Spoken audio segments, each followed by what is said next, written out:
আসসালামু আলাইকুম। বাইতুল মোকাররম জাতীয় মসজিদের খতিব আব্দুল মালেক সাহেব দামাক বারকাতুম আলিয়া হাফিজুল্লাহ, তিনি প্রধানমন্ত্রীকে টুপি পরিয়ে দিয়েছেন।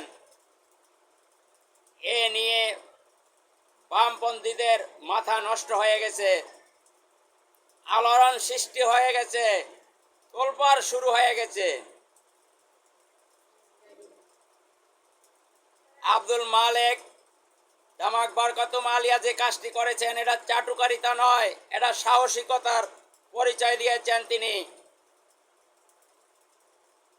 প্রধানমন্ত্রীকে সবাই টুপি পরিয়ে দিতে পারে না।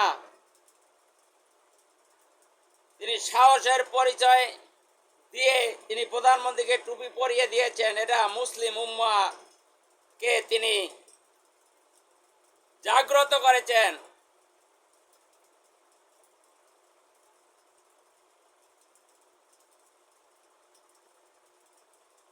খতিব সাহেব যে কাজটি করেছেন, এটা ইতিহাসের সাক্ষী হয়ে থাকবে, ইতিহাস হয়ে থাকবে। আব্দুল মালেক দামাক বারকাতুম আলিয়া তিনি ছোটখাটো আলেম নন, তিনি বিশ্ব বরেণ্য আলেম। তার কিতাব দেশ বিদেশের বিভিন্ন নামি দামি ইউনিভার্সিটিতে পড়ানো হয়।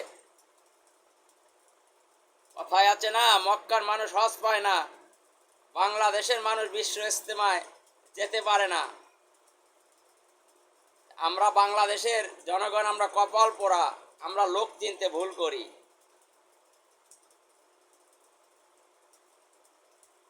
আমরা কবে ভালো হব, কবে সচেতন হইব, কবে মানুষের সমালোচনা ছাড়ব? ভালোকে ভালো বলতে হবে, সাদাকে সাদা বলতে হবে, কালোকে কালো বলতে হবে। এটা যারা বলে তারাই হচ্ছেন আসল লোক।